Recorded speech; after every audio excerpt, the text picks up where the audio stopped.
Hello, everybody, and welcome back to the Sanderlanche podcast. Today, we are recording our penultimate episode in our coverage of the words of Radiance. It's not. It's Words of Radiance by Brandon Sanderson. We're going to be talking about chapters 85, 86, and 87, wherein there's a fight. The big climactic showdown that we all were expecting last week between Szeth and Kaladin. Well, it happens. And there's also some, portal magic with Shallan and all sorts of other stuff. But I think the big draw is the Szeth stuff here. So we're going to talk about all of that. Should be very interesting. I'm Data, and with me today is Jack, Jamie, and Joe. So hang on to something, everybody. The Sanderlanche is about to begin.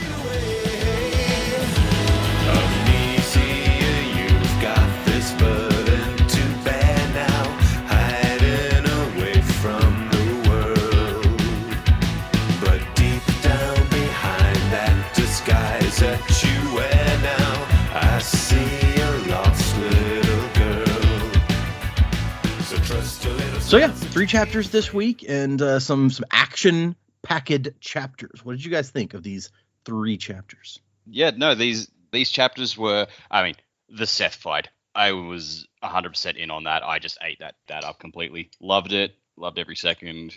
Like him fighting Dalinar, him taking out Royan unexpected. Royan probably didn't deserve that. But, for a minor character we don't really know too much about, that was a hell of a way to go out. So I salute you, Royan. Like, rest in the Tranquiline Halls or whatever it is. And then, yeah, Kaladin dropping in and going on a massive spree with him was that was the climactic fight we've been waiting for. That was Kelsier Mistborn level action. Loved it. Loved every second.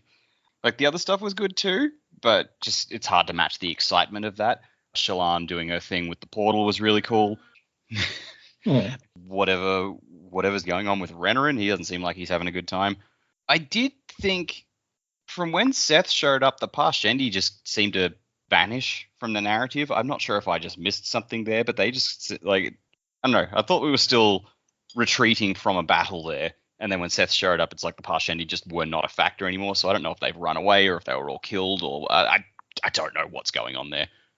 I'm very confused. But, yeah, a lot of cool action, nice wrap-ups of stuff. Elhokar being adopted by the Hadazians was not on my bingo card, but I'm here for it. Yeah, a lot of fun. Really, good stuff. I want to say that when Aladar shows up, he's like, we've killed most of the Parshendi, and the ones that are left are running or retreating or whatever. So, but I guess we can double-check that when we get there. Yeah, it just seemed considering... yes, the book has been building towards, the Szeth and Kaladin fight, but from the Alethi perspective, this has been all about the war with the Parshendi, and it just seemed to kind of just fizzle out a bit there when something else more exciting started up. Yeah. We never did get a good look at... I guess part of the problem there is that, 2 of the 3 battle sites... It was Aladar had a battle site and Royan had a battle site and Adolin had one, and 2 of those are not perspective characters for us. So we didn't see anything that was happening on those sides. We saw Adolin's.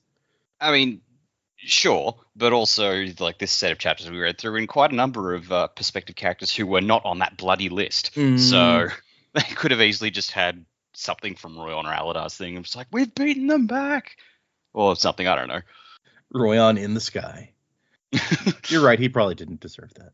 Yeah. Also, I don't think you get to rest in the Tranquiline Halls. Aren't you supposed to be battling with the heralds to take them back from the Voidbringers or something? So, look, I'm not going to lie. It's been at least a year since we last read anything about what goes on there. So I apologize if I've forgotten the specifics. Fair. I'm just it doesn't sound like that fun of an afterlife is what I was getting at. Yeah. Well, wherever he winds up and whatever he winds up doing, I wish him the best. Good on you, Royan.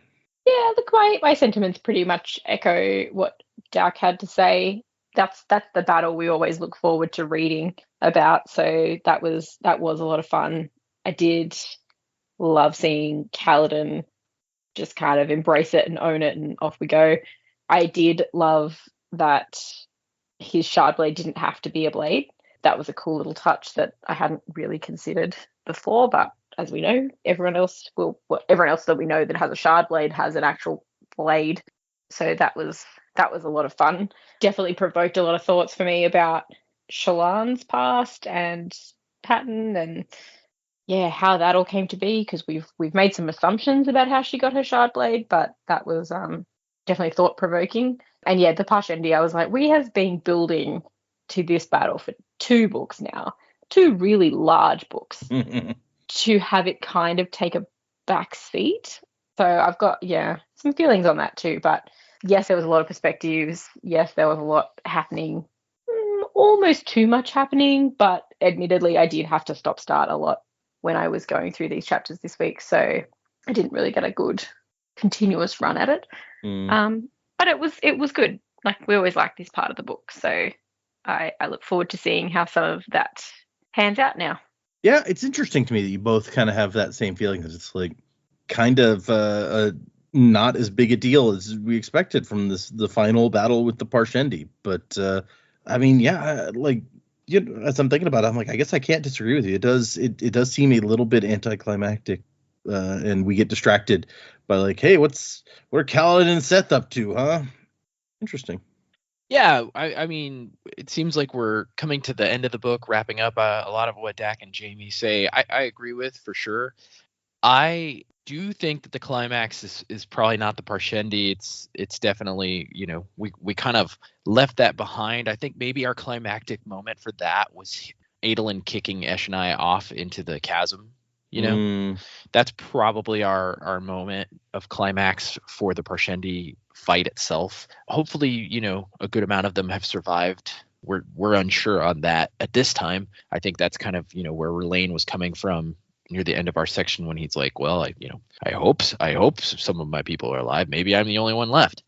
And so the climax of the actual book itself, I think, was all of the events, right? Like the storms intersecting, the confrontation with the Parshendi, and then Szeth showing up in the middle of that confrontation, and then Kaladin, and I'd even include like Elhokar and Kaladin facing Moash, and then him becoming a Knight Radiant. Like it's like it all was kind of the climax, right? Like each of these events in separate places came together, and then Kaladin showing up and fighting Szeth after Dalinar and Adolin couldn't beat him.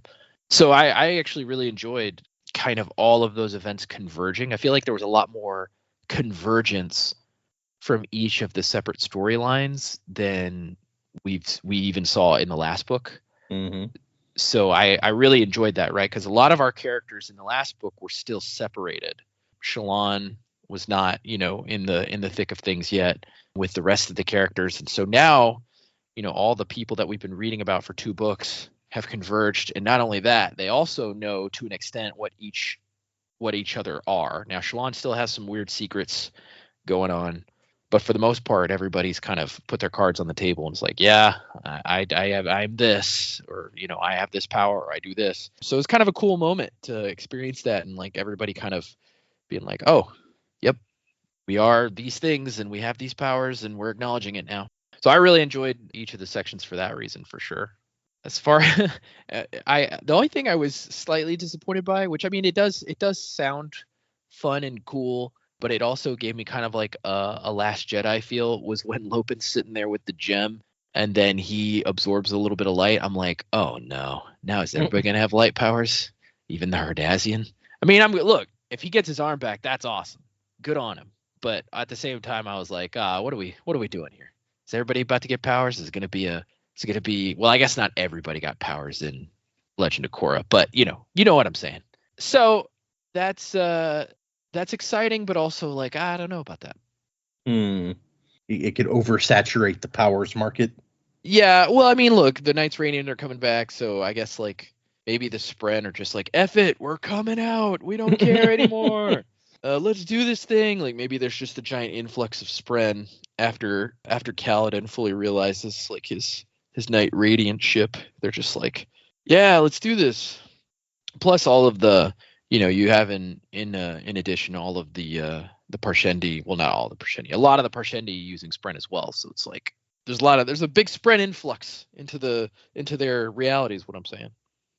But yeah, I'm excited to kind of wrap things up. I feel like there's, we're kind of getting close to like epilogue territory here. So I'm not sure what else could happen. Like I said, I did expect kind of a shift in antagonist in this book. So maybe that's where we're headed at the end, is like a shift of antagonist. But yeah, I'm just looking forward to finishing. I think you made a good point, and that the whole climax, it really did start in the last set of chapters that we read, and so it may have contributed to kind of a feeling of anticlimax that I made you guys split this up into 2 weeks worth of reading. And so that may be on me, that for some people it didn't feel as good because of the way that we read it. But I can kind of see that. I just think with all the stuff with like Esh and I, we had so much build up and so much into these war forms, and it was terrifying watching them all come together and do that. But then in the end, it was like, okay, well, you fought, you made some lightning, you sung a song, and your leader fell off the cliff. So that was it. Like, I feel like that was a lot of build up for nothing. And I think, like, Joe's right. It's everything coming together. Like, the event that we were counting down to is obviously this everything coming together, because there are bigger forces at play that know these things that are coming. But I was just like, oh, like, we spent a lot of this book with Esh and I, like, relatively, and I have so much more that I want to know about her and what the hell's going on with her sister. And I don't think I would feel like there's a closure to that story, which there might not be. We still have 3 more books to read here. It's like the Parshendi aren't just going to disappear from the story, surely. But I felt like I wanted more from that, I guess, even like Esh and I and Dalinar. Yeah, but I think it did do a good job of bringing everything together. Finally, there's all these things happening, and in very rapid succession. And I think I'm gonna have to go back and read the chapters again at some point just to actually absorb what happened. Yeah, the end of these Brandon books, there can be a whole lot going on, and it can be hard to take it all in sometimes. I think we've learned that before. Yes. This guy, what's he even doing out here? Okay, well, I guess let's get into these chapters then. Our first one is Swallowed by the Sky, which happens to Royan and Dalinar, I think, in here. Dalinar I guess technically they both make it back. One of them makes it back alive from being swallowed by the sky.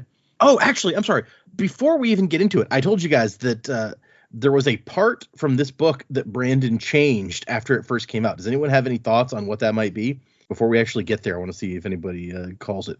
No. Oh, okay, fair. I mean, not the faintest. Yeah, I don't know. No. What I'd be grasping at straws. I'd just be making a guess. I have no idea. Fair there enough. was Okay. a part in my digital book that was underlined, which means like a lot of people highlight it. It's true. But it seemed like it was a quote from Kaladin, and I was like, I bet people just underline that because it's badass, not because it got changed. Okay, well, I brought out my 10th anniversary edition leatherbound and marked that page so that I can note both versions when we get there. So we'll get there. All right, Swallowed by the Sky. The epigraph is from the diagram West Wall Psalm of Wonders, paragraph 8. But who is the wanderer, the wild piece, this one who makes no sense? I glimpse at his implications, and the world opens to me. I shy back. Impossible. Is it? And a note from Adrotaja is, could this refer to Mraize? Do we think this refers to Mraize? Well, I think it refers to Hoyd, who I also theorized is Mraize, so yes. True, you did. Oh, yeah, okay, fair. Yeah, I've kind of assumed that this is a Hoyd reference, but I guess it could theoretically. Adrotaja could still be correct. It's a fair point. And so Dalinar is out here. He's got a message that Shallan has found the pathway and wants all the soldiers to go there. And he's like, she didn't even say she could open it? Okay, well. And Pete's like, no, but she said that we have to go. We can't face what's coming. 2 highstorms. And Nefani's like, what? How could there be 2? Like, that's not a thing that's ever happened in the history of the planet. And Pete's like, I don't know. She said it was called like an Everstorm. And she says they're going to collide like right here. And they look around and there's definitely a storm or something coming. The wind is blowing the tents all over the place. And we get a note, Aladar has won his plateau. And Dalinar's like, oh, really? Awesome. Oh, okay. High Prince Aladar said the singing Parshendi went right down. Let him slaughter them. And the rest broke and fled. Even with Royan's plateau fallen, we've won the day. And so Dalinar's like, okay, well, let's everybody move on to that round plateau, like Shallan said. And Kale, whatever, however you say the Cael, who's taking these orders, is like, sir, have you seen that? pointing to the west where there's red lightning and all sorts of crazy shit happening. And Dalinar's like, okay, yeah, let's leave the tents. Everybody get moving. Let's go. And Royan's here, and he's like, I want you to go take command of your men, lead them to safety. And then something comes flying through the tent, and it is Adolin, all messed up. I mean, a lot of it is still from his fight with Eshonai. Like, Dalinar notes that he's missing, like, one of his gloves and his helmet. But also, his nose is bleeding, and he's lost one of his, leg pieces, which those are new things that have happened. And Dalinar's like, who could do this to a shard bearer? And then is instantly like, oh, well, I mean, I know who could do that to a shard bearer. Okay. And he looks up, and sure enough, here comes the assassin in white. And so after Szeth shows up, we cut to Shallan. And Inadara is helping her look at all the stuff in the Oath Gate. And she's like, it's all in the Dawn Chant. I can't make sense of it. And she looks over, and Renarin is kind of going nuts. He's like, I can see it. I can see the future itself. Why? Why, Almighty? Why have you cursed me so? He stands, cracks a rock against the wall. She's like, where did he even get that? And then he starts writing zeros on the wall. It's come. It's come. It's come. We're dead. We're dead. We're dead. Okay, he's getting a little creepy now. We called her out for calling him creepy last time, but it's getting kind of creepy now. Yeah, he's gone nuts. So he's scratching numbers into the wall. Does that mean what I think it means? Well, what do you think it means? He's been touched by the diagram. Was he the one writing the numbers all this time? We thought it was Dalinar. I think that is the implication here, yeah. And Dalinar thought it was himself because his own knife was used to do it one time. And he's like, oh, it must be me, like, while I'm in the visions. But this does make it seem like maybe that wasn't the case. Hmm. But how do they all not realize that it's Renarin? Like, assuming Renarin's in the room, it's not just Dalinar and Renarin in the room. Yeah. I mean, he's never doing it in the room while everybody else is there. So it's always like in a nearby room. So I don't know. Maybe it wasn't just Renarin, or maybe it wasn't Renarin at all. And he started doing it just now. But yeah, I don't know. Yeah, I sort of got the vibe that it was like Renarin's now starting to see things. Maybe this is all new, and I'd probably freak out too. Yeah, if I just started seeing the future all of a sudden. It's new and scary. I don't like it. I can see the future. And so we leave that again to go back to Dalinar. And Adolin can't really get up because he's lost one of the legs of his armor, and he's on the ground. And Dalinar's like, when you take the princedom, son, don't let them corrupt you. Don't play their games. Lead, don't follow. And then he goes. He's like, you're a better man than I. I was always a tyrant who had to learn to be something else, but you've been a good man from the start. And so he goes, like, he's giving his last message to his son. He's expecting to die here. And I don't know if you guys were also expecting that. We've been kind of expecting Dalinar to die from day one, so... Nah, I didn't think he was going to die. And he summons his shard blade. And the Bridge 4 is like, they got his back. They're like, we're ready. And he's like, no, guys, let me handle this. You guys can't do anything. And he asks Szeth, like, why did you kill my brother? Did they even explain their reason to you? And he says, I am Szeth's son Villano, truthless of Shinovar. I do as my masters demand, and I do not ask for explanations. And he thought before now that Szeth looked really calm, but after he talked, he's like, oh, this guy isn't calm. This guy is nuts. Okay. And I also like that he tries to, like, bribe him. He's like, we don't have to do this if it's about paying. And Szeth's like, no, what I'm owed will come to me eventually. Every bit of it. That was kind of out of character for him, but I guess he's just like, I mean, if money's all it is, then yeah, I got that. Yeah, you know, it's no big thing. I've heard this works sometimes. You like money? Sadeas uses money a lot. Maybe I should use money. I'm gonna try and offer you a brib. Am I saying it right? Yeah. I think that really Dalinar may just be trying to stall him for a second while he waits for his shard blade to show up. Yeah.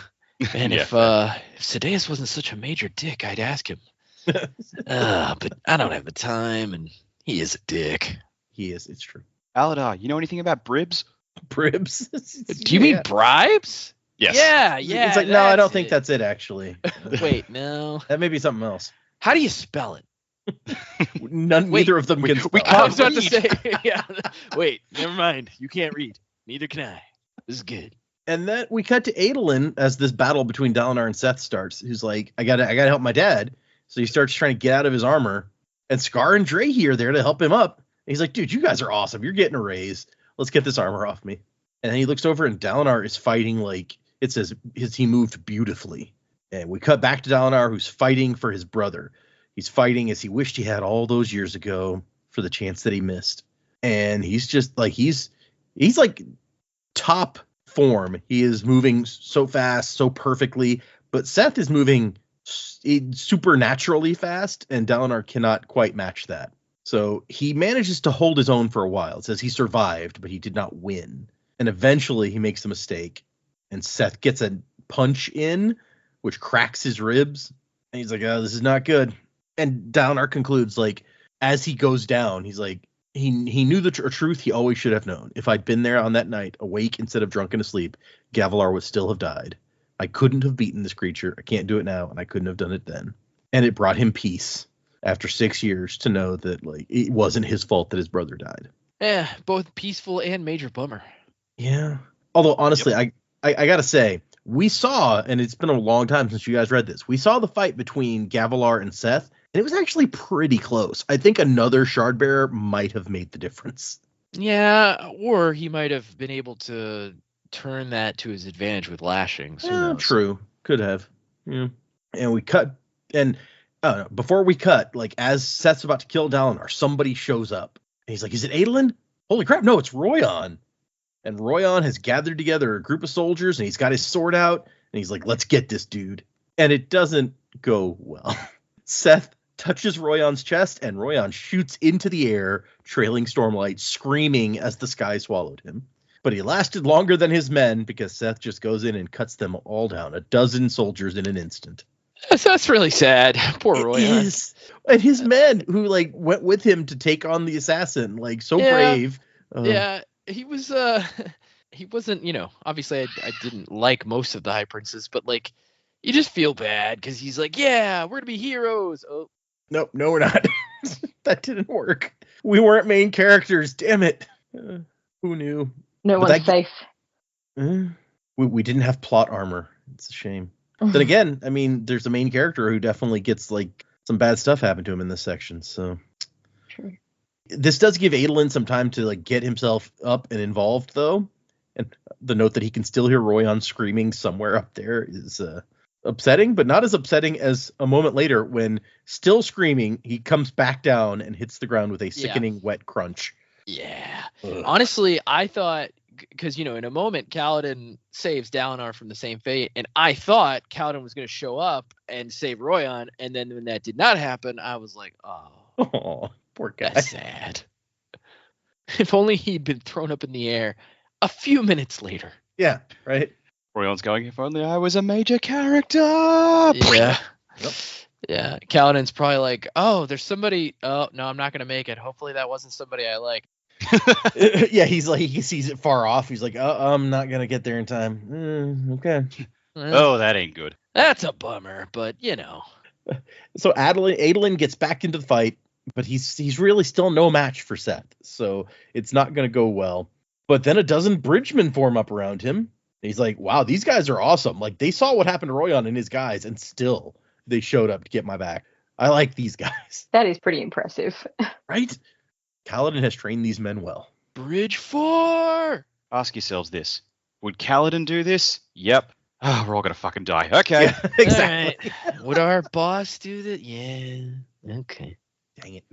Would Moash do it? No. We don't talk about Moash. Yeah. And so Adolin and his bridgemen are there. Dalinar's getting up, and here comes General Call, who's also got some shards, and he's leading a bunch of dudes. So Adolin's like, this is our one chance. It's not a good chance, but this is, if we can mob the Shardbearer and, like, get him down, we might be able to take him. And then they move in, and Szeth, like, goes off into the air and immediately comes back down. Like, this is some badass fight scene. Like, this is one of those very cinematic moments that I would like to see at some point. Szeth has lost all reservation. He's not the calm, collected, or even, like, the sad, upset manic that we've seen before. Now he's just like a fuck everyone and everything. I am just going to town. Like, Szeth has lost his damn mind. He really has. Like I said, it was grinning before. I'm like, that is not what Szeth does. Yeah, here at the end, he's not. He's gone over the edge. Like, when Dalinar summons his blade, he's like, "Thank you for not making this too easy." And I was like, "Ooh, that's a little Yep. Dark, okay. And so they press in to try to get him, and he takes it. Some bridgemen definitely go down. It mentions specifically, at least 2 of them. So we lost some people whose names we may or may not know. Other ones have like dead limbs. So the fight does not go well. And then Szeth manages to touch Dalinar, and off he goes into the sky. Dalinar did not scream. He's like, I'm gonna try to be dignified as I fall to my death. And so then Seth's like, okay, I'm done. I got who I came here for, and he's gonna walk away. And Adolin starts like yelling, it's like, bastard. And Seth's like, whatever, I'm done. And Adolin's like, the hell this guy is done. And he tries to get in there, and Szeth like slaps him, or his hand slapped out rather, and just knocks the breath out of him. And Seth's like, you know what? I can kill one more on my own time. And this is when he grins, and it's creepy. Well, and Yeah, I didn't think with Szeth that was. Sorry, I didn't think Szeth was that creepy. Right? Yeah.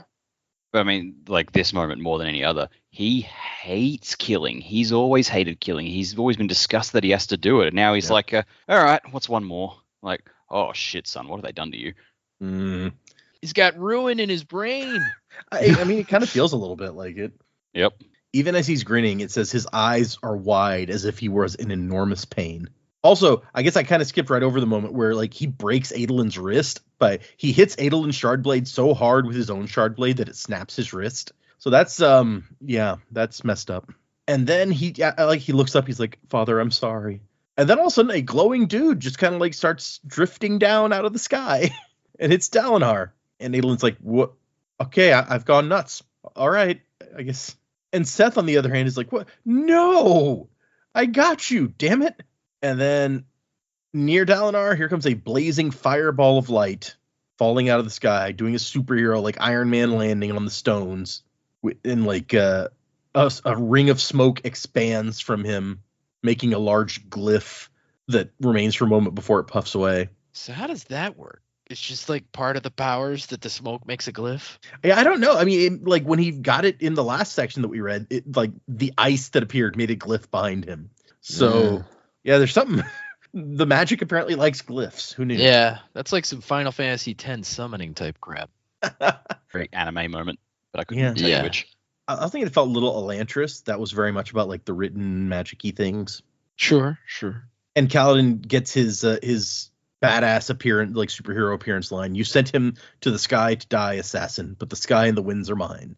I claim them as I now claim your life. And that's where the chapter ends. Get off my lawn. Wait, no, get off my cloud. Pretty much. Then we go to chapter 86, Patterns of Light, and it's a very short diagram bit this time from the book of the second desk drawer. One is almost certainly a traitor to the others, which, what could that be in reference to? Is it Moash? See, I was going to pull up, we've gotten a couple from the second desk, the book of the second desk drawer before. And so I guess presumably this is related to those. This is paragraph 27. Previously, we saw paragraphs 14 and 15. And paragraphs 14 and 15 were both about the unmade, about Moloch. And it's like the unmade or a deviation that may not be worth your time. So that may be what we're referencing here. If this is still talking about the same thing. One of the unmade is a traitor to the others? The shards as a whole, who knows? Or maybe it is Moash. He beat up Kaladin. He's the traitor. Yeah, that guy's the worst, right? Just the fucking worst. So I like at the beginning of the chapter, it's now we're in Kaladin's perspective, and he's like, yeah, I was just like flying out here, and I saw something glowy rise up, and it turns out it was Dalinar. Who knew? So I helped him out, and everything's good. He's like, you won't kill anyone else. He looks over and sees Roy on, so except him. Well, I mean, he we don't see him notice that like some of his bridgemen are dead, so that's probably for the best. Yeah, it's true. Oh no, we do see him. I'm sorry, we specifically do. He sees 2 corpses, one of which is Mart and one is Pedin. I don't think we know Pedin, but we knew Mart because Eth and Mart were brothers, and Eth is like clutching his brother's dead body. So yeah, okay, pissed off Kaladin. I know, right? Wouldn't you be? I was gonna say which brother, but I only have one, so that doesn't. Yeah, come on, man. Yes, it's not good. Kaladin tells everyone, you guys need to go. I saw a big old storm coming from the west. I'll deal with our friend here. And Dalinar gets this moment of like, you are what I've been looking for. And Kaladin says, yes, finally. And then he's going to go after Szeth. And he asks Syl, are you ready? And Syl says, of course, I'm not the one that we've been waiting on. And then they go. Really? Is this the time? I don't think she can not tease him. Like, it's just who she is. Yep. And we cut to Renarin, who's continuing to be like, we're dead. And Shallan's just like, can someone shut him up? Like, gag him if you have to. I can't work like this. Which I'm kind of like, fair. Like, he's not being helpful. Yeah, it's like, my future brother-in-law's a dick. Just shut up. But then she spots He's having something. a panic attack. Yeah, I mean, in other circumstances, I would be like, why don't we take a minute and help him? We may not have a minute right now. So I get where she's coming from. Yeah, I mean, come on. She notices that this thing has 10 lamps on the walls near the depictions of these different places with like gems in them. And she's like, oh my gosh, this whole thing is like a fabrial. And then we cut away to Dalinar's perspective, who watches the assassin and Kaladin hurl into the air. And he's like, all right, well, status of the retreat. And we get them. Adolin's like, damnation, that bridge boy is really one of them, a nice radiant. And Dalinar says yes. And he's like, ha, I knew there was something wrong with that guy. Adolin is finally justified in thinking there was something weird about Kaladin this whole book. Adolin was like, I needed something today. What about that Parshendi lady you threw off a cliff? Yeah, something I can hold over him later. Yeah, right. And then Gallant, his horse shows up, and he's like, oh, man, this is great. Now I can ride because I can't walk. And I love, this is one of my favorite bits, where it's like Royan's troops, he's worried about them, and then as he passes by, a voice is like, hey, Dalinar. And it's Sabariel and Pelona sitting beneath a canopy eating fruit. Pelona is reading a novel. He's like, yeah, we liberated your supplies. They were blowing past at the time, headed for certain doom, so we figured you wouldn't mind. And also, Sabariel has managed to organize Royan's troops into a retreat over to the other plateau. And Sabariel's like, yeah, they were making a racket, wandering around, weeping, wailing, very poetic. I thought somebody should get them moving. And Dalinar's like, okay, well, you guys don't dally or you'll die. And Sabariel says, like, Royan? Unfortunately. So it is true. Who am I going to make fun of now? Poor Sabariel has lost his straight man. Sabariel's funny and all, but it's like, the dude just died one of the most horrific deaths trying to save his leader. Like, maybe just back off a second this time, dude. I mean, it does say that he looked sad. Yeah, he seems legit sad about it. Yeah, but yeah. And then Dalinar finds Aladar, and who says, "What in Kelek's tongue is going on out here?" Which I think that's a new one. But Royan is dead. The assassin is attacked. Hopefully he's distracted.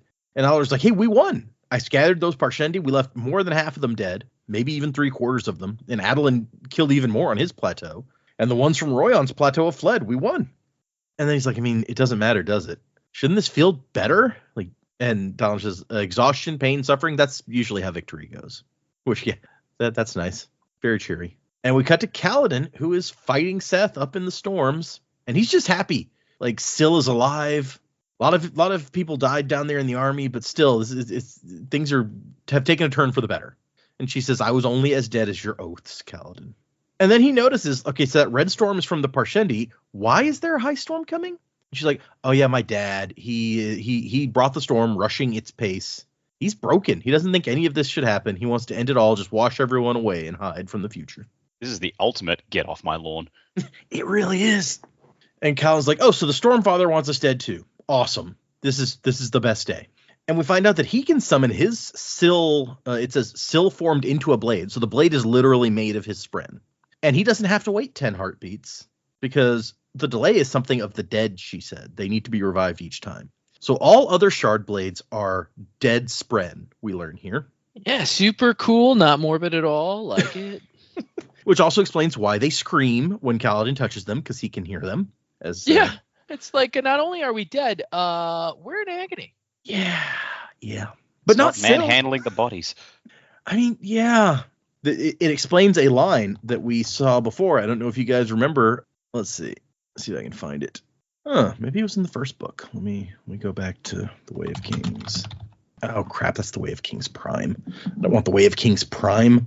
There was a line in, I thought it was this book, but maybe in the previous book, where the Stormfather's like, you're going to kill my child and give her corpse to evil men or something like that. And we were like, what does that even mean? Well, here now we know what that means, because the corpses are the shard blades. And Kaladin makes it up to Szeth, who is like, I'm truthless. You have stolen honor blades. It's the only explanation. And Kaladin's like, yeah, I don't even know what you're talking about right now. and I don't know why it would matter if I did have whatever you said. And Szeth goes, I hear your lies. I know them. And then they fight, and Catelyn's like, damn it, I should have practiced more with the sword. And she's like, oh, yeah, you probably want a spear, huh? And she turns into a big, cool shard spear with glowing, swirling glyphs along with the sharpened sides. Yeah, right? Oh, yeah, you use a spear. I forgot about that. Here you go. It's like, Which is actually why the Year of Sanderson Kaladin pin was kind of a spoiler, because, here, I'll put it in our Facebook chat, but you can see that he's holding like a cool blue energy-ish spear. I just chose to believe that was a spear and he was using, Stormlight, so it looked like that. Yeah, same. That would have made sense. But yeah, no biggie. Also, I got to show you guys one more thing. I don't know if you've seen. It was part of the Kickstarter from way back when, and I was so tempted to buy it originally, but I just didn't have a place for it. But there's this cool statue that they made of basically this scene in the book. But it's like a $350 statue. Oh yeah, don't buy that.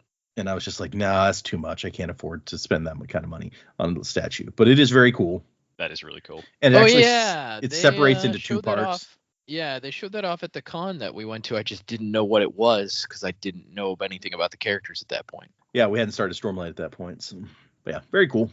And Szeth is just like, no, I'm truthless. No questions. Not allowed to ask questions. Let's do this. And we cut to Shallan, who is using her power to like draw Stormlight out of gems that anybody happens to have and like shove them into the gems in the Oathgate. And she's like, oh, well, I guess so much for keeping my nature as a surge binder hidden. And Inadara is like, how are you doing this? And she's like, I don't whatever. Magic, This whole Kaladin turning, like, basically his weapon turning into other weapons. Again, Final Fantasy reference. Very Final Fantasy 15 with the main character. I haven't actually played 15, so. Yeah, it doesn't hold up well. It was good when it came out, but going back playing it. And then Adolin shows up, and Shallan bumps into him. She's like, oh, hey. And he's like, oh, great to see you. I hear you're going to get us out of this mess. And she's been inside this whole time trying to figure out the Oathgate, right? And she's like, what mess are you talking about? And shit is bad out there. And then he sees her, like, she sucks in some Stormlight from some gems that he has. And he's like, you too? And she's like, yeah, sorry. Storm's woman. Can you fly like he does? And she's like, wait, what? Fly? We don't get a chance to explain that. We just move on after that. And so we cut back to Szeth and Kaladin in their fight, and the storm below them is so crazy, like giant boulders are being thrown hundreds of feet into the air. And she's like, this is not good. It is cool that Kaladin can absolutely transform. Like, it's a spear sometimes, it's a sword sometimes it's a shield. And Seth's like, no, the Knights Radiant cannot have returned. And Kaladin's like, yeah, they have, and they're going to kill you. And so by they, I mean me. Right, yeah. And as they're kind of clashing, Seth's like, you're new at this. You can't fight me. I'll win. But Kaladin has the much more like versatile weapon. Like he turns her into like he can change it so it has much longer reach when Szeth does not expect it and stuff like that. So, and Seth's like, I always win, and he seems really angry about this. And Kaladin's like, well, no, I may be new to flying around or whatever, but the sky is mine. The winds have been mine since childhood. You are the trespasser here, not me. I don't know what that means, but I agree. You're like, good on you, Kaladin. Whatever that was you said. Yeah, the winds have been mine since childhood. I mean, we saw lots of flashbacks. I don't remember him having a super affinity for the wind. Yeah. As the storms clash, the top of an entire plateau breaks off and is thrown upward. So yeah, shit is bad down there. Szeth almost runs into it as it's thrown up into the air at them. And Szeth's like, you're trying to convince me you can't be one of them. You've seen that I am. The Voidbringers are back. They can't be. I'm truthless. You know what? I don't even need to fight you. I have to do my job. I have to obey. Yeah. I mean, Termangian specifically ordered him to stay away from Kaladin. We cut back to Shallan, who she's like, why doesn't the sword work? And then she's like, oh, because I don't know if it's Pattern talking to her or who. It's like, there's only one answer, a deep truth. There's something wrong with your blade, Adolin, with all blades, all but mine.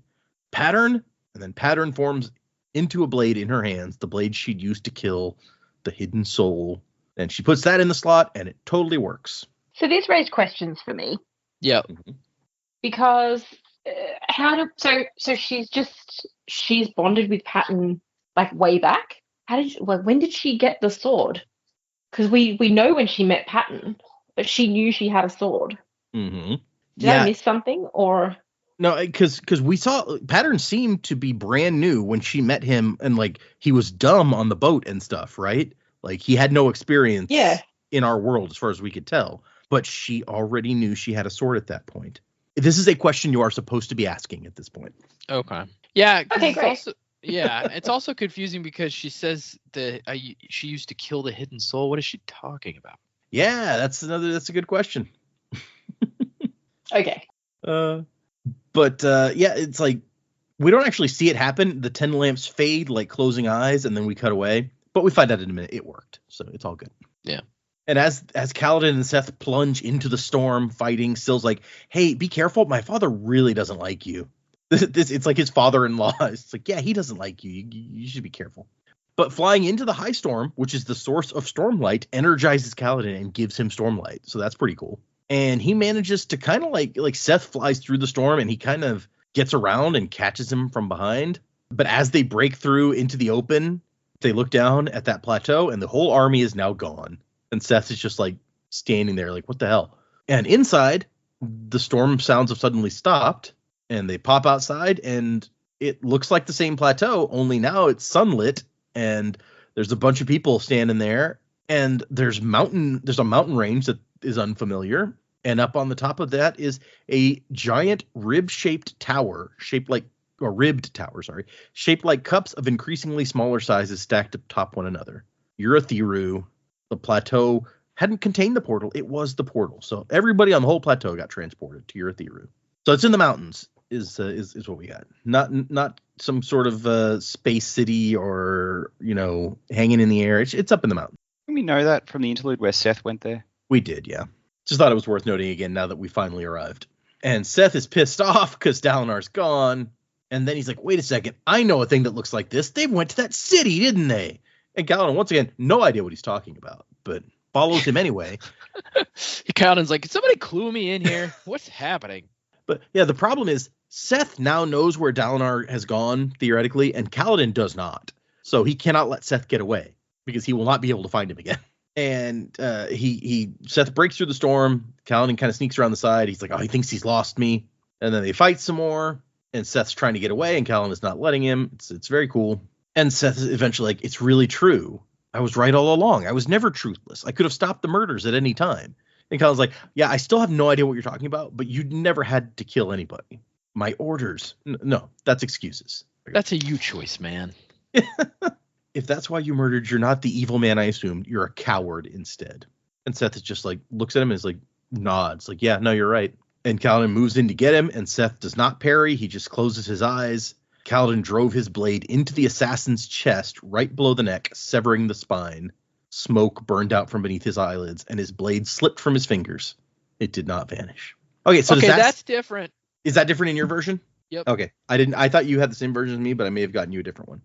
Yeah, that is different. So that is what changed between the two versions. There's a couple of other like references to that are similarly changed, but this is the main one. What's the other version? So the other version. Yeah, our version said.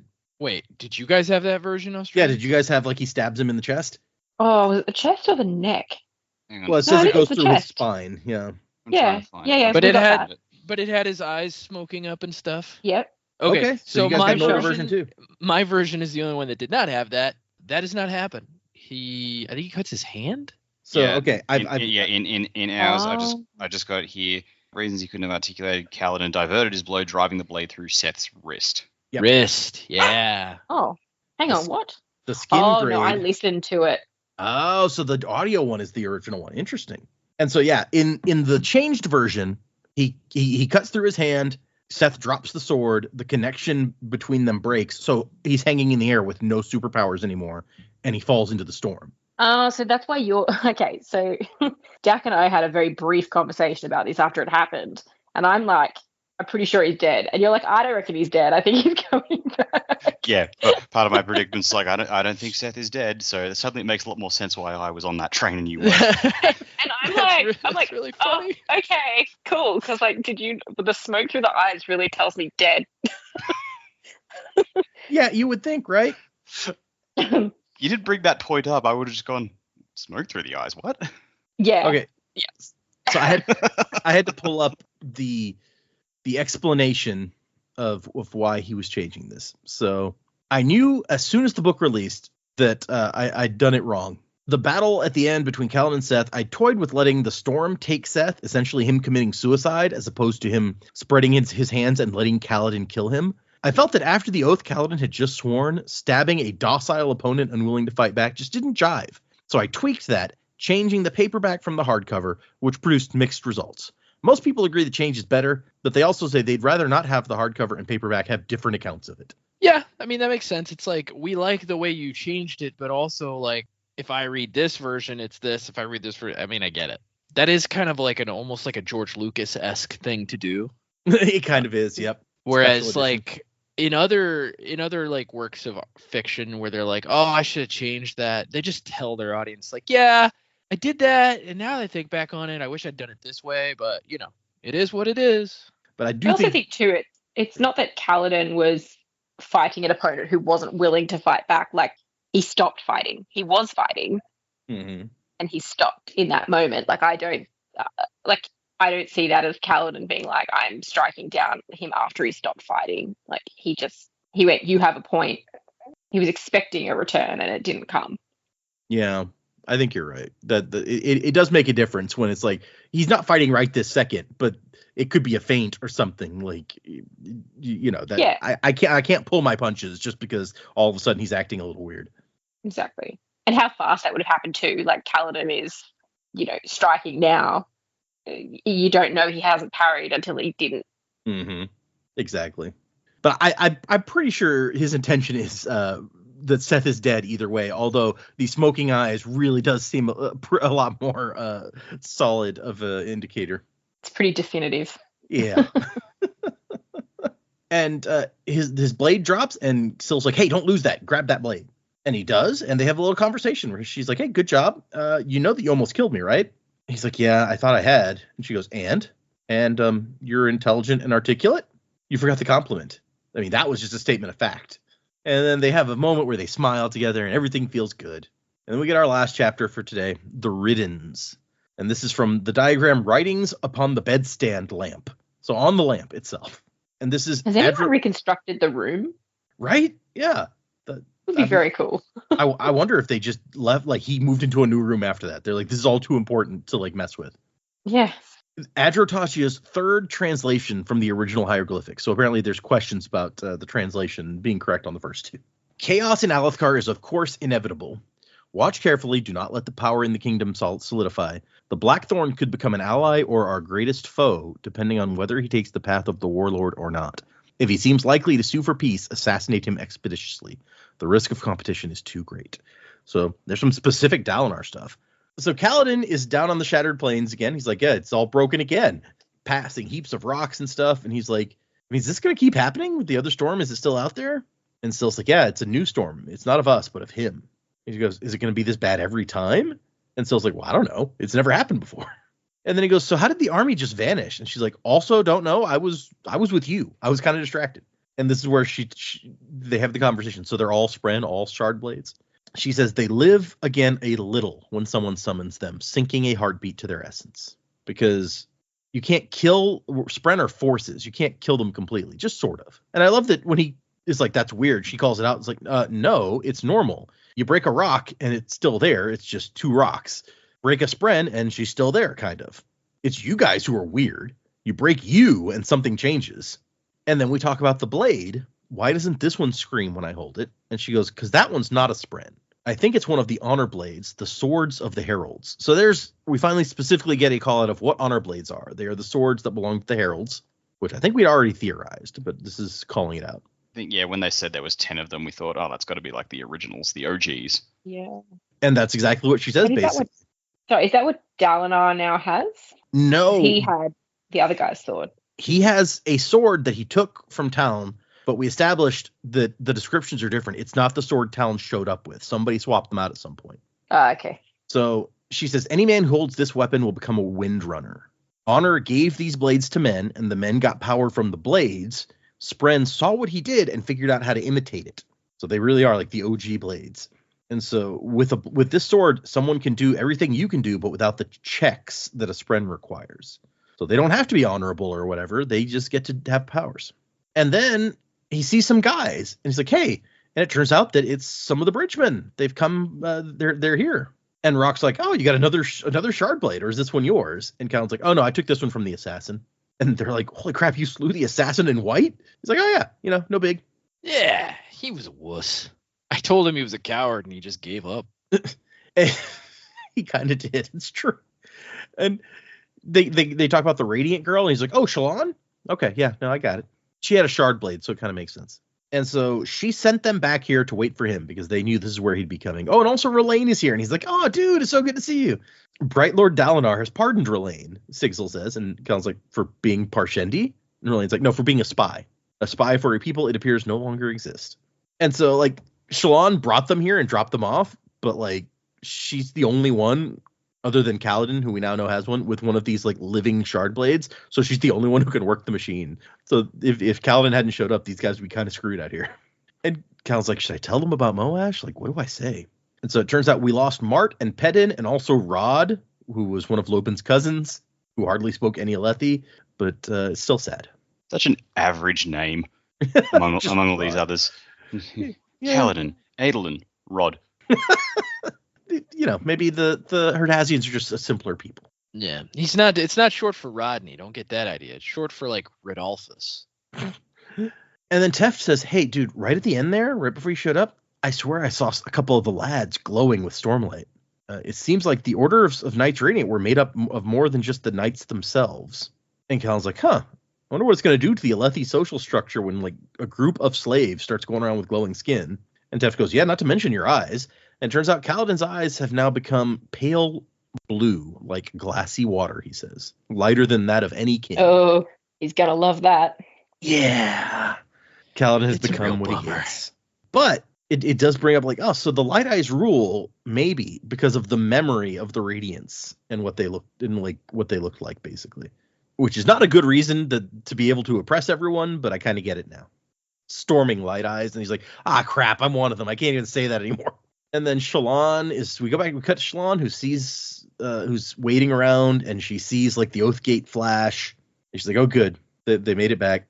And everyone's calling her Brightness Radiant. Okay. And she goes, oh, am I really one of them? And Pattern's like, almost. Still some words to say. And she's like oaths? No, Lightweavers only have the first oath. After that, they have to speak truths. Weird. And so they've determined that this place is, like, somewhere in the middle of Roshar, I think it says, based on, like, the sun and stuff. Also, no other swords will work, so she's the only one she's their only way in and out of the mountains because it's so remote. And she's looking over, like, the edge of this big cliff. And somebody's like, hey, should you be over there? And she's like, I could survive that drop. And he's like, okay, yes, Brightness. And meanwhile, they're trying to alert everybody else, like, hey, there's a new storm that's going to coming from the wrong way. Be careful. But who knows if anyone else is going to believe that? And meanwhile, the king seems to have vanished, and Kolar is in a state of riot. Like, everything is going to hell. How about that? And then Kaladin shows up, and he floats over the heads of all the soldiers right up to where Dalinar and Co are. And Dalinar's like, storm blessed. And Kaladin's like, hi, Prince. What's up? The assassin? Dead. And Navani is not going to wait. She's like, what happened to my son? Where is he? Oh, yeah, there was an assassination attempt, and I saved him, but I had to put him somewhere safe. And they're like, but we've checked everywhere. It's like, no, that's too obvious. If you could think to look there, so would somebody else. I had to put him somewhere no one would think of. No one would ever suspect. And we cut to Lopin and the king hanging out with Lopin's mom. And he did brilliantly. Yeah, no one would look in Little Herdaz for the king. And she's like, no, your majesty, you roll the whole thing up and eat it. You can't pick it apart. It's like, I don't feel so hungry, Nana. But at least he'd awoken from his drunken stupor. You'll eat anyway. I know what to do when I see a man that pale in the face. He's like, hey, I'm the king. I don't take orders. And she's like, you're in my home. In a Herdazian woman's home, nobody's station means nothing but her own. Diplomatic immunity. And while this is going on, they're in Little Herdaz in Sabariel's war camp. But Lopin is sitting here talking to a sphere. He's like, okay, you're going to work this time. And apparently he's been doing this every single day since Kaladin started glowing. He's like, I'm going to figure it out sooner or later. He's got his cousins out there watching, pretending to, like, sew up some something or other, but really watching out for anybody coming. And then word has come in from High Prince Sabariel, we may have to move. Even with nightfall's about to come, but we're going to pack up anyway. I don't know. Everything's weird. Dress the king man up again, like a Herdazian. And then Lopin sucks in some light. And he's like, ha ha ha! Chelenko, come back here. I need to stick you to the wall. But then the light's gone. And he's like, hey, what happened? And he looks down, and where he lost his arm so long ago, there's now a new nub of flesh. And he says, oh, storms, yes. Everybody give the Lopin your spheres. I have glowing that needs to be done. I like how he even tells his family the Lopin. Yeah. Like, He's the Lopin, dude. He's the Lopin. He's just regrowing his arm like Deadpool. Yeah, basically. Love that tiny little like nub thing that he had in the movie. Ugh. It's a very disturbing section of that movie. I'm going to be honest here.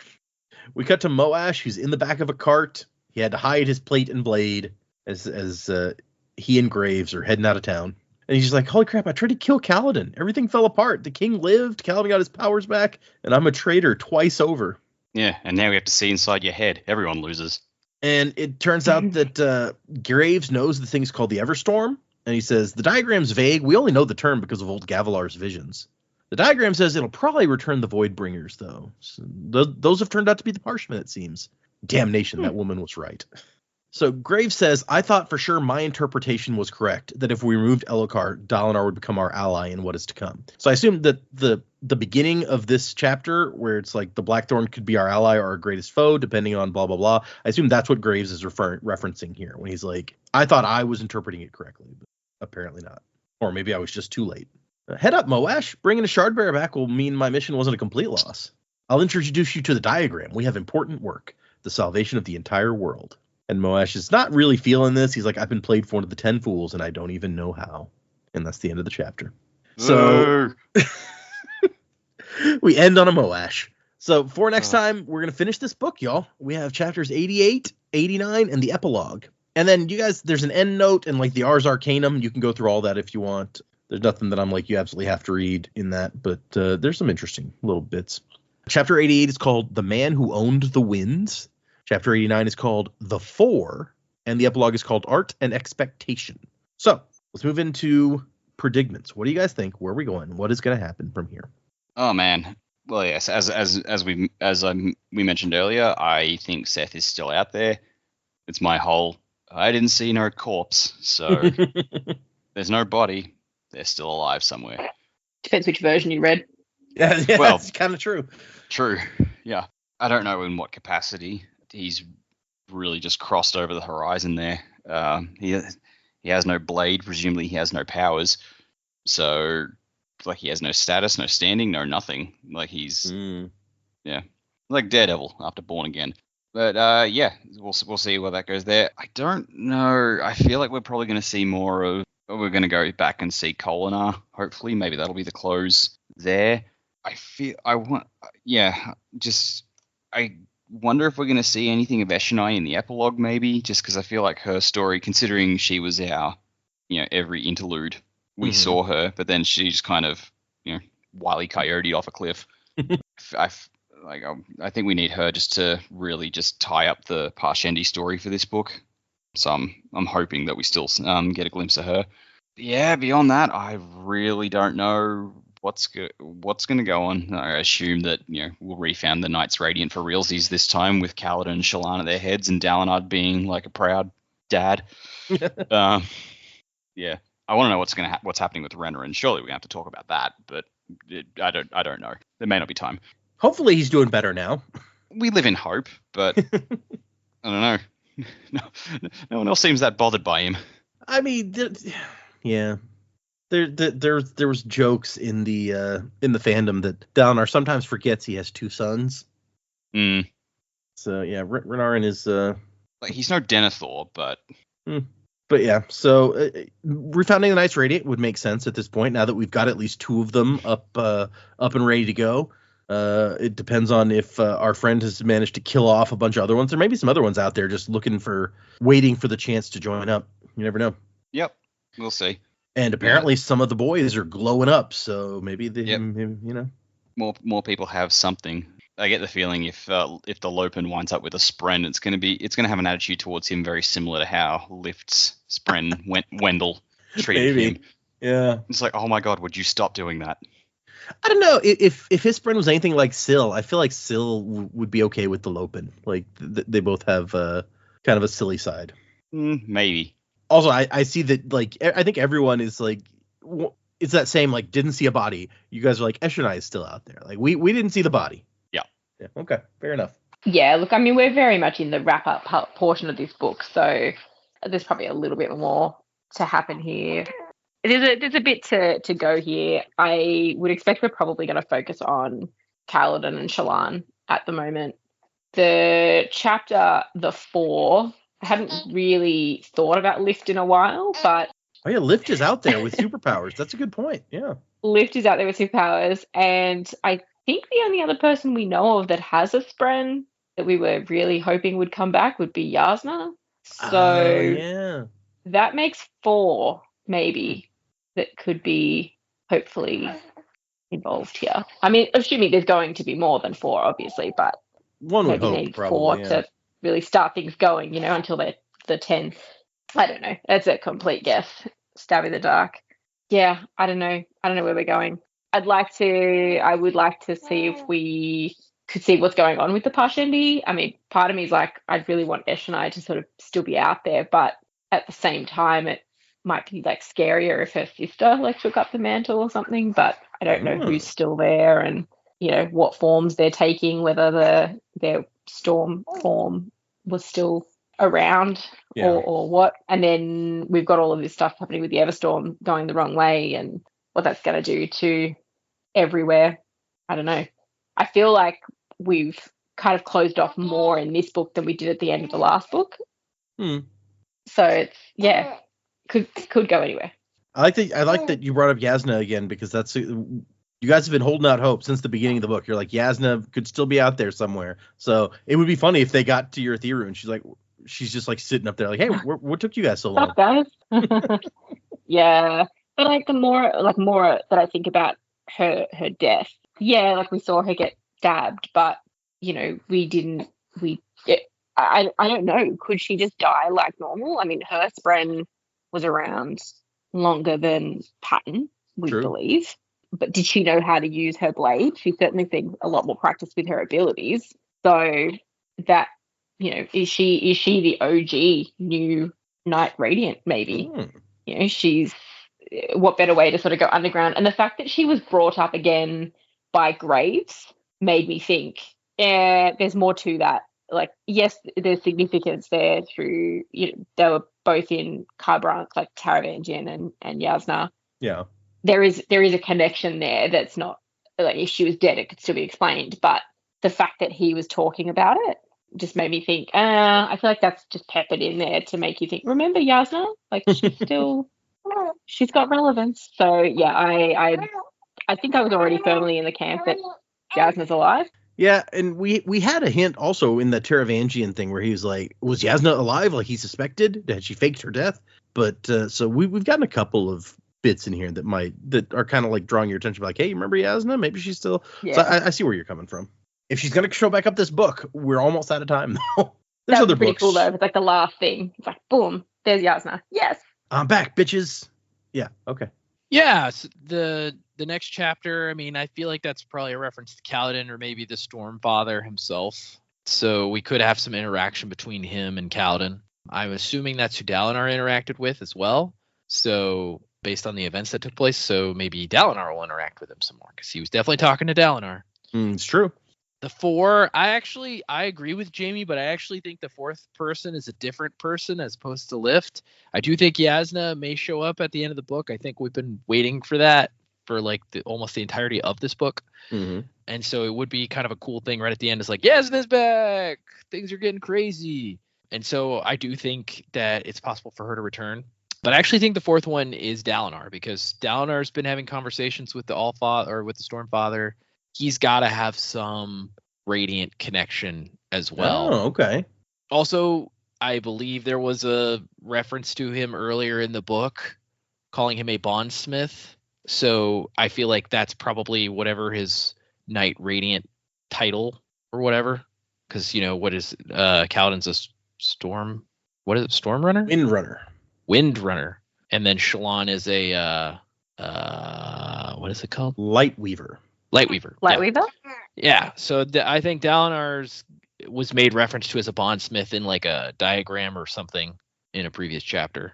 And so I think he's the fourth, right? So we've got those four: Shallan, Dalinar, Kaladin, and Yasna.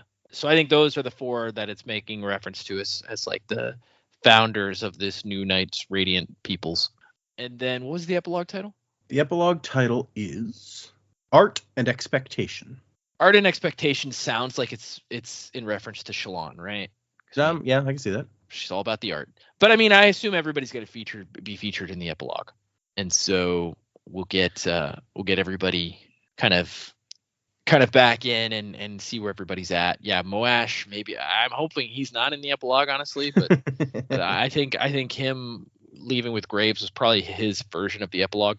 But yeah, I'm very interested to know, like, maybe Yasna will come back and she's like, okay, I'm back, and here's the problem. Yeah, let me lay it out for you idiots so you know what's going on. Because you're all sitting here thinking the Parshendi were the thing, and now we got this going on, and way to go making an Everstorm. Now we got now we got that problem on top of all the other problems we've got. Great job. Be nice if it featured Samesh. I think I agree with Dak. I think here's what I don't think he'll play a major role, but I do think Szeth is alive. I think Brandon gave himself that out in changing the ending a bit, not just to make Kaladin, not seem as vicious, but also to allow him to be able to use that character again. And I feel like he's got a couple of ways he could go, right? Like if he was to include Szeth back in a Roshar story, I feel like he could only be like an Easter eggy behind the scenes character. Like, oh, he was on page, but you didn't realize it was him. Oh. If he's going to be an actual Stormlight book. If he's not going to be in a Stormlight book, this is the Cosmere, right? So he could go and join, another group of world hopper people and go like find a cool hangout spot with some bros, With some bros, maybe those guys that were looking for Hoyd, go hang out with them. Yeah. Or he could go back to Shinovar and be like, I told you guys I wasn't crazy. I fucking told you. Yeah. I'm not truthless. I'm not truthless. You guys are truthless. you shut up. He Anyway. could be really dangerous. Yeah. No. He could go find another blade. Yeah, I feel like that'd be tough for him without his powers to, like, even if he knew where one was, how would he get it?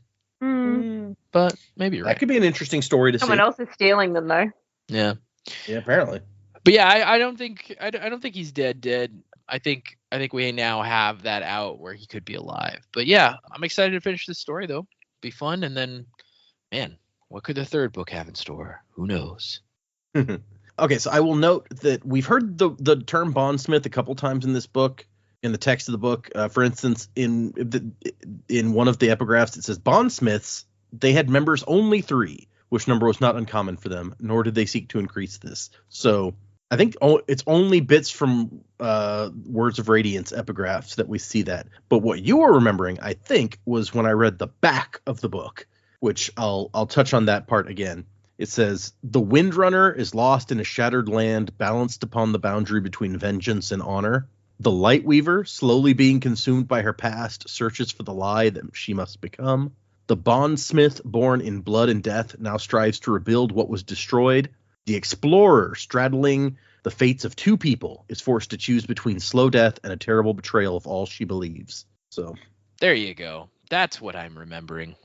And you guys didn't have any guesses for the explorer at the beginning, but based on that, what do you have a thought now? Wait, can you read that description again? The explorer, straddling the fates of 2 people, is forced to choose between slow death and a terrible betrayal of all she believes. Okay, slow death. That's a tough one. Kind of sounds like Syl. No, I'm not. I got nothing on that one. I don't know. No.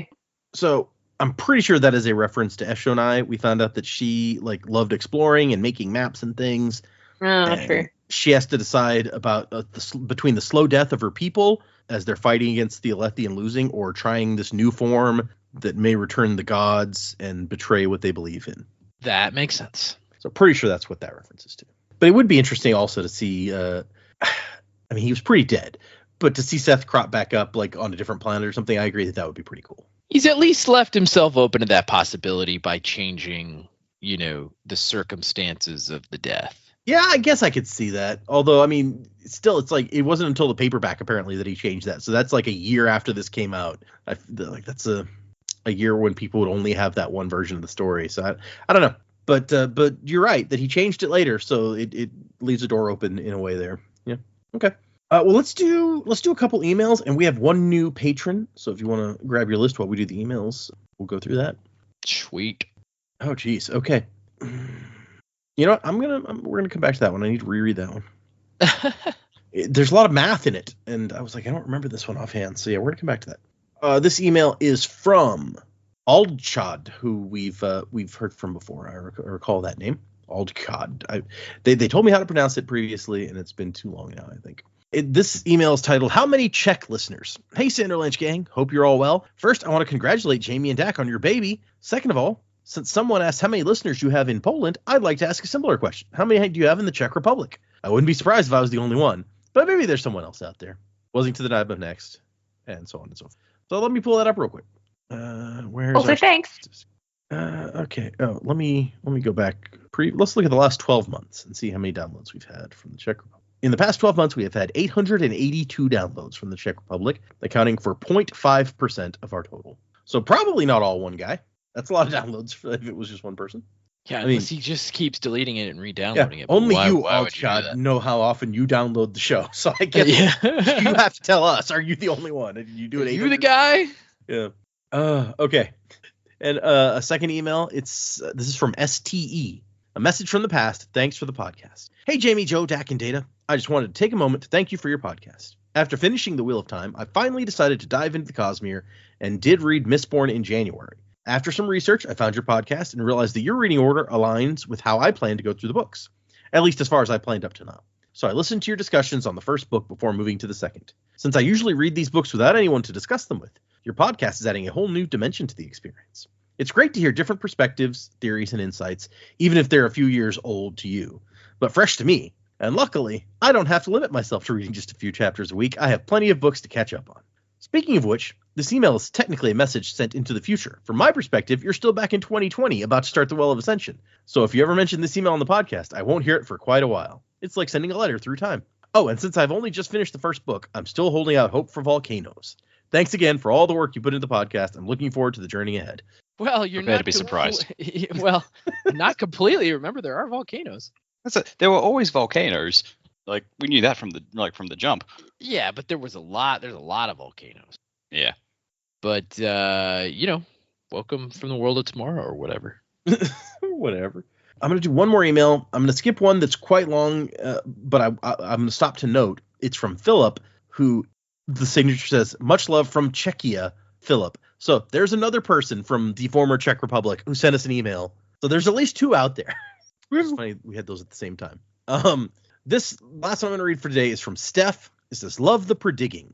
Data, you're doing a great job handling predicaments and potential spoilers. Yeah, until last time. I love your, quote, guesses with the crew. Like the hint about the monsters being horses. I feel like pattern buzzing over lies. I hope this email qualifies as non-spoilery and can be read before the end of Words of Radiance. How did you decide to handle that? Anyway, I don't even know. What? The spoiler in the last episode. How'd you decide to handle it? Oh, I put at the very beginning, like, hey, here's something that I wasn't going to say. There's something in this episode I wasn't going to say for a couple of episodes. So if you're following along with us and you really don't want to be spoiled, maybe finish reading up through chapter whatever before you listen. Because it was like 4 more chapters or something. So it's not that far. Its name is Steph with an exclamation point. Hi from the USA, Sanderlanchers. She notes that it is Steph with an exclamation point specifically. I just finished the episode where you discussed Navani's skepticism over Yasna being gone. I'm catching up. I had to write in to share that this was my first true predicament as a new Sander fan when I read Words of Radiance. I felt that Yasna's death was sudden and just not worthy of her character. My predicament was either she survived somehow, or Sanderson would make her reappear in her research as a recurring character like Gavilar does in the Preludes. I love how we don't meet Gavilar except through these flashbacks, but he's still a prominent character in the current story, and I thought maybe Sanderson could do something like that with Yasna. So when I got to this episode, I just had to chime in that this is one of those things that had me questioning too. Finally, I had the same predicament as you.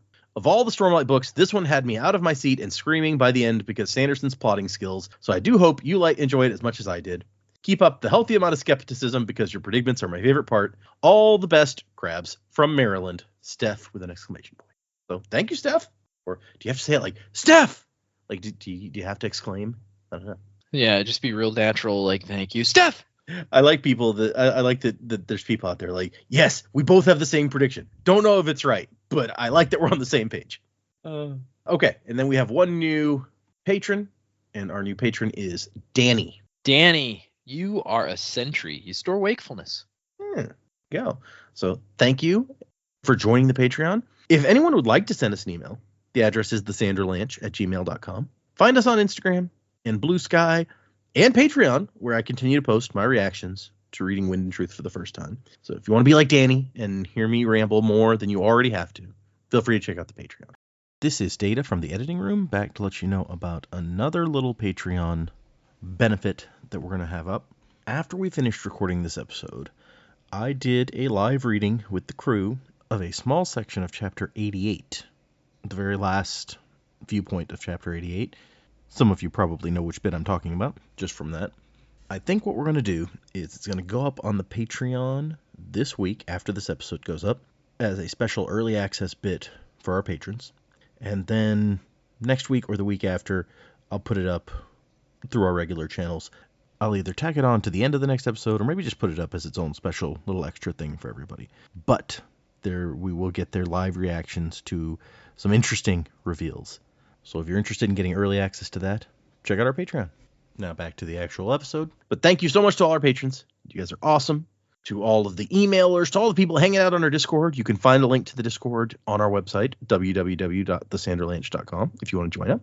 Thank you to everyone out there who just tunes in and listens every week. We appreciate you. You guys are awesome. Remember, we're finishing the book for next time. So 2 more chapters and an an epilogue. 2 of the chapters do have epigraphs also, but there's an epilogue at the end. Read those if you want to keep up with us for next time. Music by Miracle of Sound and Wasing to the Time of Next. Colo, P.S. Vasher. Crabat. You forgot your name. Don't let your spirit fade away.